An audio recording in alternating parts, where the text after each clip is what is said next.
بسم الله الرحمن الرحيم والنازعات غرقا والناشطات نشطا والسابحات سبحا فالسابقات سبقا فالمدبرات أمرا يوم ترجف الراجفة تتبعها الرادفة قلوب يومئذ واجفة أبصارها خاشعة.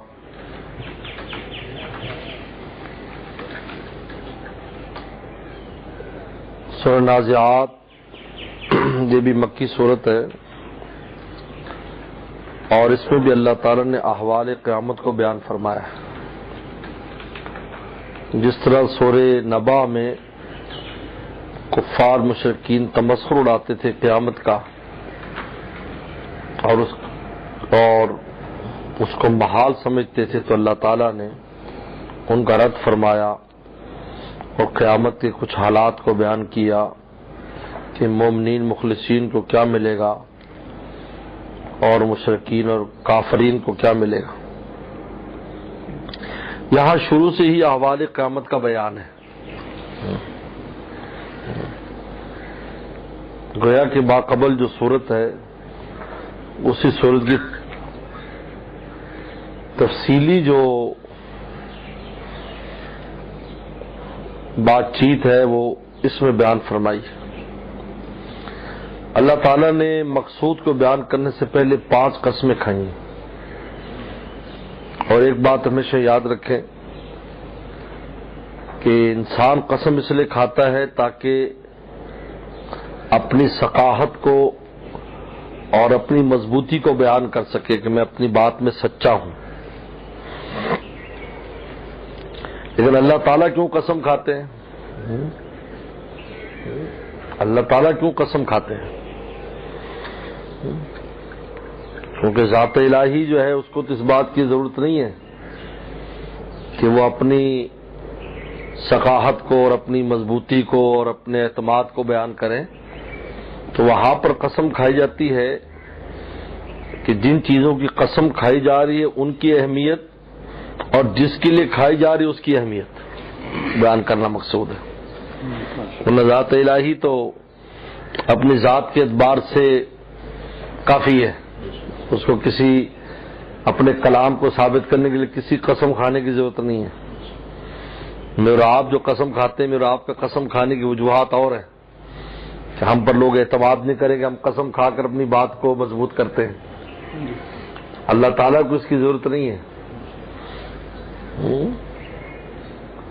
اللہ تعالیٰ کا قسم کھانا دراصل جن چیزوں کی قسم کھائی جا رہی ان کی اہمیت ہے، ان کی عظمت ہے، اور پھر جس چیز پر قسم کھائی جا رہی ہے اس کی اہمیت کے بیان ہے. شور کیوں ہو رہا ہے؟ کس چیز کا آواز بہت خراب ہو رہی ہے. کس کی شور کس کی طرف سے آ رہے ہیں؟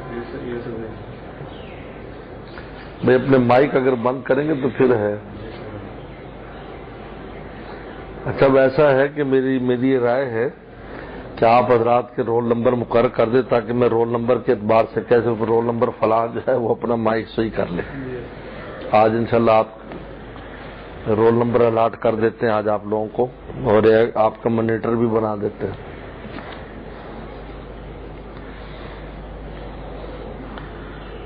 تو اللہ تعالیٰ نے جو یہاں پر 5 چیزوں کی قسمیں کھانے کے بعد احوال قیامت کو بیان فرمایا ہے. بہت آ رہے ہیں یہ اپنے چیک کرو نا، مائک وائک تو بند کھلے ہوئے نہیں ہیں. ہم یہاں سے جو آرڈر جاری کر رہے اس کو پڑھتے رہا کرو.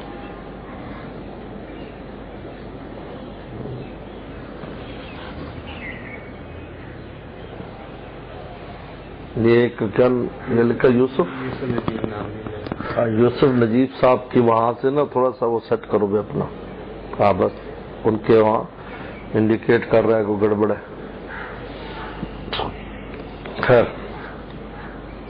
والنازعات غرقا والناشطات نشطا والسابحات سبحا فالسابقات سبقا فالمدبرات امرا. پہلے ان کا لغوی معنی دیکھیں.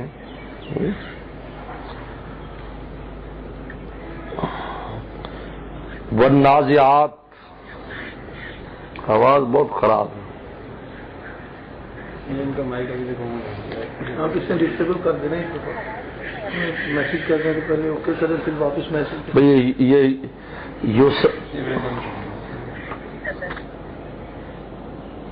یوسف نجیب صاحب جو ہیں ان کے وہاں سے سیٹنگ نہیں ہو رہی. اب آف کیا نا، آف کیا تو آواز ٹھیک ہے. ان کو اپنا ذرا سیٹ کرے نا اس کو پروگرام کو.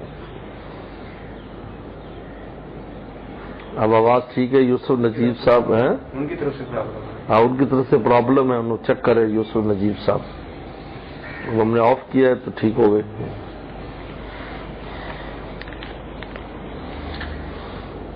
غرقن اور قسم ہے کھینچنے والیوں کی، تو غرقن ڈوب کر. نازعات نزع میں نے کھینچنا. نازعات قسم ہے کھینچنے والوں کی، غرقن ڈوب کر. والناشطات اور قسم ہے بند کھولنے والوں کی، کھولنے والیوں کی، نشطن آسانی کے ساتھ. والسابحات سبحن اور قسم ہے تیرنے والوں کی، سبحن تیزی کے ساتھ تیرنا. فالسابقات سبقن اور پھر آگے بڑھتے ہیں، سبقن ایک دوسرے سے. فالمدبرات امرا اور تدبیر کرتے ہیں کاموں کی. والنازعات غرقن اور قسم ہے کھینچنے والوں کی، غرقن ڈوب کر. یاد رکھیے نازعات، ناشطات، سابحات، سابقات، مدبرات یہ عربی زبان کے اعتبار سے مؤنث کے صیغے ہیں، لیکن یہاں مؤنث مراد نہیں ہے. یہ عربی قاعدہ ہوتا ہے کہ جمع جو ہے وہ مؤنث جماعت کے معنی میں مؤنث لا سکتے ہیں. یعنی کھینچنے والوں کی جماعت تو مؤنث لے آئے نازعات. کھولنے والوں کی جماعت، تیرنے والوں کی جماعت، تو جماعت لفظ مؤنث ہے نا. تو تبلیغی جماعت ہو گئی. یہ تبلیغی جماعت جا رہی ہے تو ہم دو آدمی جا رہے ہوتے ہیں لیکن کہتے جا رہی ہے، لفظ مؤنث لاتے. لیکن مراد تو مرد لوگ ہوتے ہیں نا. عورتوں کی بھی ہوتی ہے لیکن مرد لوگ ہوتے ہیں، مردوں کے ساتھ ہی عورتیں ہیں. تو جماعت کا جو لفظ ہے یہ مؤنث ہے. اس وجہ سے یہاں جماعتیں مراد ہیں، کھینچنے والوں کی جماعت. تو نازعات مؤنث لائے. تو قسم ہے کھینچنے والوں کی غرقن. لہذا بعد نے مؤنث کا ترجمہ بھی کیا ہے تو ترجمہ کچھ نہیں، کوئی بات نہیں، کہ کھینچنے والیوں کی غرقن ڈوب کر.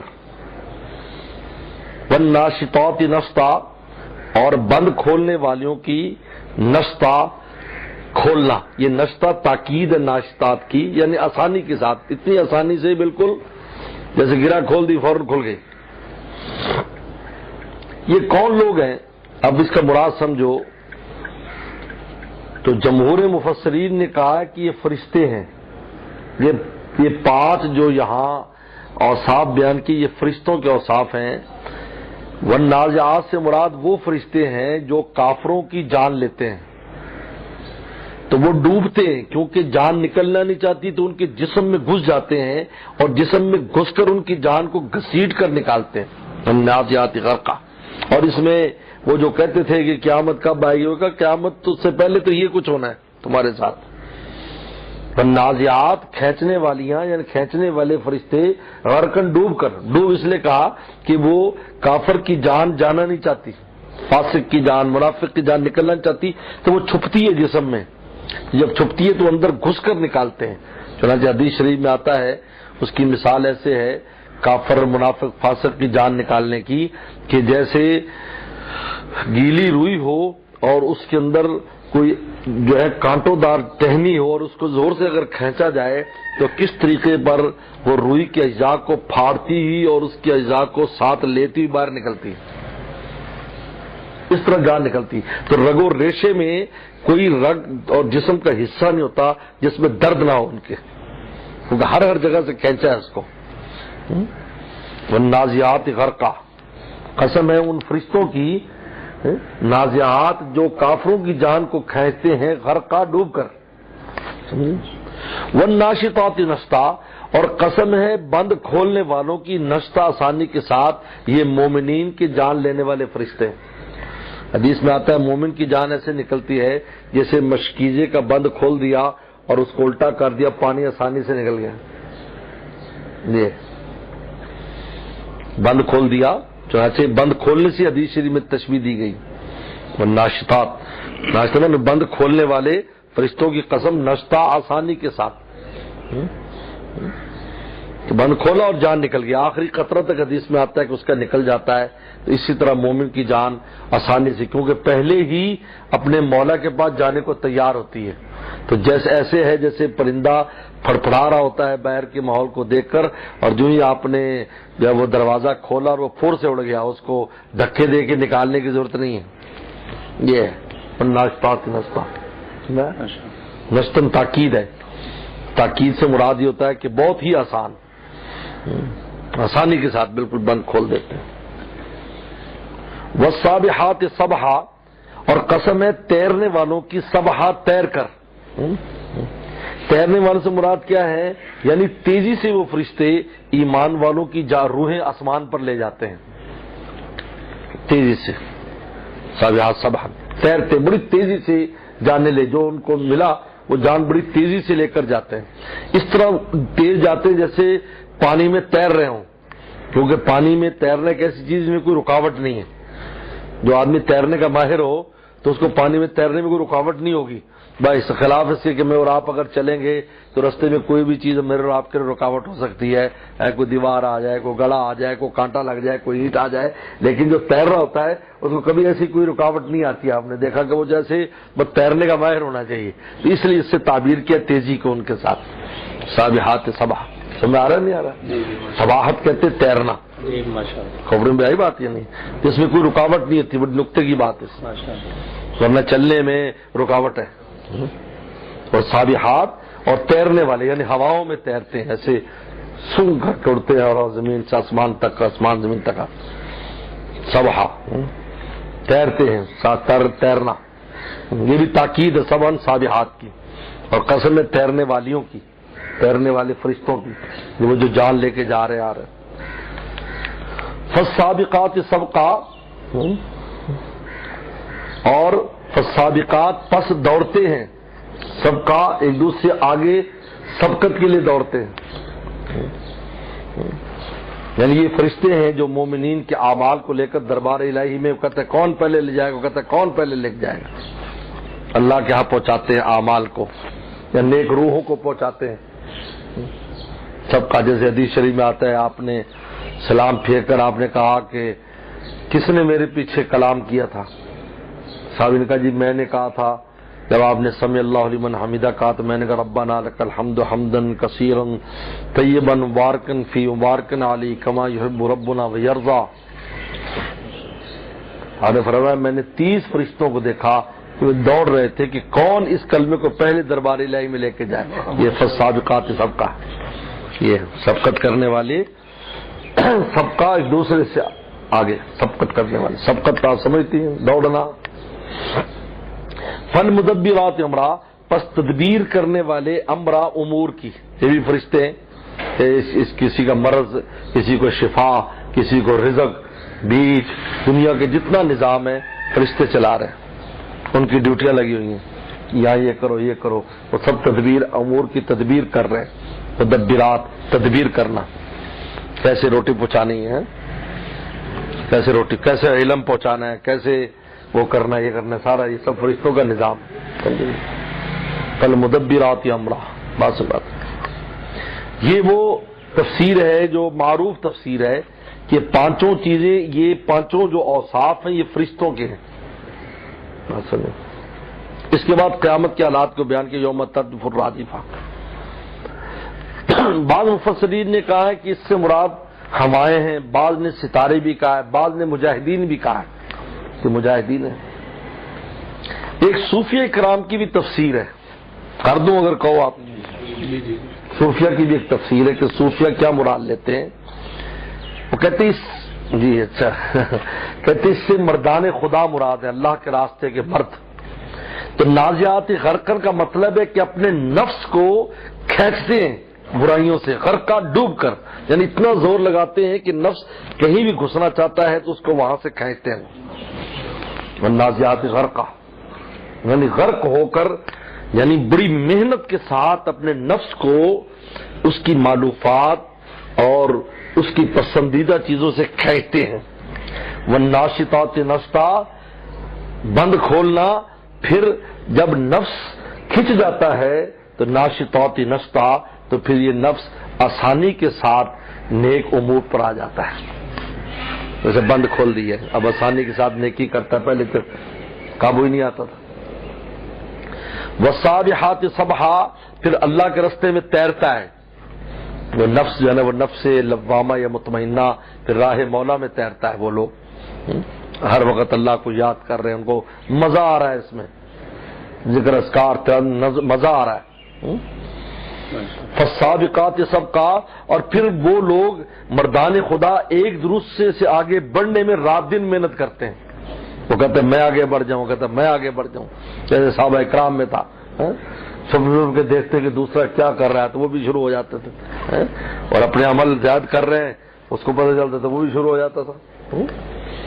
یہ ہے، اس لیے مفسرین نے کہا یہاں فا لایا، فا، کیونکہ آخری دو طبقے ہیں مردان خدا کے سب سے اعلیٰ ہیں کہ سبقت کرتے ہیں. فالمدبرات امرا، پھر امور کی تدبیر کرتے، یعنی مخلوق کو رائے ہدایت پر لگانے کے لیے پھر شروع ہو جاتے ہیں. یہ تدبیر ہے، جیسے شیخ وقت کرتا ہے مریدوں کو یہ تدبیر کرتا ہے، ان کو گناہوں سے بچانے کے لیے کوشش کرتا ہے. تو مدبرات امرا یہ، تو یہ صوفیہ اکرام کے نزدیک یہ مردان خدا ہے کہ جو اپنے نفس کو روکتے ہیں، اور پھر اس نفس کو جب وہ عادت پڑ جاتی ہے اور اس کا مجاہدہ ہوتا ہے، تو مجاہدہ ہونے کے بعد ناشطات نشطا، تو پھر اب تنگ نہیں کرتا، وہ مزبحل ہو جاتا ہے اپنے تقاضوں سے. پھر سابحات، پھر راہ مولا میں تیرتا ہے، پھر مسابقت پر اتر آتا ہے، اور پھر اللہ تعالیٰ اس کو اس مقام پر پہنچا دیتے ہیں کہ مخلوق خدا کی تدبیر کرتا ہے. وہ یہ مردان خدا کے اوصاف بیان کیے پانچوں. پہلے اس قسم کھا کر مقصود کیا ہے، یوم ترجف الراجفہ، جس دن ہلنے والی ہلے گی. رجف کا معنی ہلنا کسی شے کا، راجفہ ہلنے والی، اس سے مراد زمین ہے. کہ جس دن زمین ہلے گی، سور پھونکا جائے گا، زمین ہلے گی، پہاڑ ٹوٹ ٹوٹ کے گر جائیں گے اور زمین تھر تھرائے گی. یوم ترجف الراجفہ، جس دن ہلنے والی ہلے گی. تتبع الرادفہ، اور اس کے پیچھے دوسری آئے گی، یعنی ابھی ایک زلزلہ ختم نہیں ہوگا تو دوسرا شروع ہو جائے گا، دوسرا ختم نہیں ہوگا تو تیسرا. ایسے زلزلے، زلزلوں پر زلزلے، زلزلوں پر زلزلے آتے چلے جائیں گے، یہاں تک کہ زمین پر کوئی پہاڑ، کوئی اونچائی نیچائی سب برابر ہو جائے گا. یہ ہے یوم ترجف الراجفہ، کہ جس دن ہلے گی. رجف کہتے ہلنا، رجف، ترجفو ہلے گی. کون؟ راجفہ ہلنے والی. وہ کون؟ زمین، زمین ہلے گی. تتبع الرادفہ، اور اس کے پیچھے، تتبع میں نے پیچھے آنا، اور رادفہ دوسری، اس کی پیچھے دوسری ہوگی، یعنی ایک ہلنا اور ایک زلزلے کے بعد فوراً دوسرا زلزلہ آ جائے گا. رادفہ اور ردیف کہتے ہیں جو دوسرے نمبر پر، اس لیے پیچھے جو بیٹھا ہوتا ہے سواری میں اس کو ردیف کہتے ہیں عربی زبان میں. تو رادفہ میں نے دوسری، ایک کے بعد جو دوسری چیز آئے گی اس کو کیا کہتے ہیں عربی زبان میں؟ رادفہ. دوسری تفسیر حضرت عبداللہ عباس نے کی ہے کہ یہاں راجفہ سے مراد ہے سور پھونکنا، آواز، سخت آواز جو ہوتی ہے اس کو کہتے ہیں راجفہ. تو ترجف راجفہ کا مطلب یہ ہوا کہ جس دن آواز آئے گی، بڑی خوفناک آواز جس دن آئے گی، اور تتبع الرادفہ، اور اس کے پیچھے دوسری آواز آئے گی. یہ سور پھونکنا ہے. پہلی آواز، پہلا سور ہے جس میں ہر شے تباہ ہو جائے گی، اور دوسرا جو سور پھونکا جائے گا تو ساری مخلوقات اللہ کے حضور میں حاضر ہو جائیں گے. تو عبداللہ ابن عباس فرماتے ہیں یہ راجفہ اور رادفہ جو ہے، راجفہ پہلا سور پھونکنا اور رادفہ دوسرا سور پھونکنا مراد ہے. اور رجف کا معنی جو ہے آواز کو بھی صوت الحائل، اس لیے جب بادل گرجتا ہے تو اس کو بھی یہ جن ترجف الرعد، کیونکہ وہ آواز جب بادل کی آتی تو زمین میں ایسے تھرتھراہٹ پیدا ہو جاتی، اس لیے اس کو بھی راجفہ کہتے ہیں. تو لہذا یوم ترجف الراجفہ، جس دل ہلنے والی ہلے گی ہے، تو اس سے مراد جو ہے سور پھونکنا ہے، اور راد دوسرا. تو دونوں تفسیریں. تو پہلی تفسیر ہے کہ ہلا دینے والی چیز ہلا ڈالے گی ترجفو ہے، تو اس سے مراد ہے زمین، تدبر الرادفہ. اور پھر یہ قلوب یومئذ واجفہ، دل اس دن واجفہ تھر تھراتے ہوں گے. واجفہ اندر زور زور سے دھڑکنا، تھک تھک تھک تھک تھک تھک. جب دوبارہ سامنے حاضر ہوں گے تو دل زور زور سے دھڑکتے ہوں گے. اب ساروہا خاشیہ، اور نگاہیں ڈری ہوئی ہوں گی، جیسے خوف کے سائے آنکھوں کے اندر ہوتے ہیں ایسے، اور سب نظریں جھکائے ہوئے ہوں گے. خاشیہ میں نظر جھکائے ہوں گے آنکھیں، کیونکہ ایک تو ہولناک مناظر کو دیکھنے سے گھبرا رہے ہوں گے، اور دوسرا شرمندگی بھی ہوگی کہ دنیا میں ہم نے کیا کی. آگے بات سنیں. اب ساروہا خاشیہ، آنکھیں جھکی ہوئی ہوں گی. خاشیہ ڈری بھی ہوں گی، جھکی بھی ہوں گی. خوف بھی ہوگا آنکھوں کے اندر. خوف عجیب، آنکھوں سے خوف بالکل ظاہر ہو جاتا آدمی کا خوف ہو، اور جیسے لمبا پھانسی کے پھندے پر کو لے جا رہے تو اس کی آنکھوں کو دیکھو آپ اور پتہ چل جائے کیسے خوف کے سائے منڈلاتے ہیں اس میں. یہ اللہ تعالیٰ نے حالات قیامت کو بیان کیا ہے. کہ یقولون سے آگے بتا رہے ہیں کہ حالات ایسے پیش آنے والے ہیں، اور یہ ابھی یہاں پر مذاق اڑا رہے ہیں. ہڈیاں اٹھا اٹھا کے دیکھ رہے ہیں، یہ ہڈیاں زندہ ہو گئی، یہ ہڈیاں زندہ ہو گئی ہیں. قلوب یومئذ واجفہ، جس دن کے دل واجفہ تھر تھراتے ہوں گے، کپ کپاتے ہوں گے.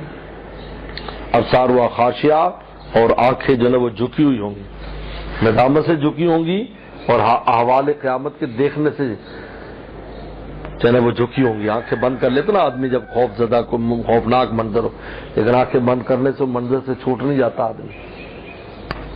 بس تو یہ ہے اتنا کافی، اگر سمجھ میں آ گیا ہو اس کو اچھی طرح دیکھ لیا کرو بھائی.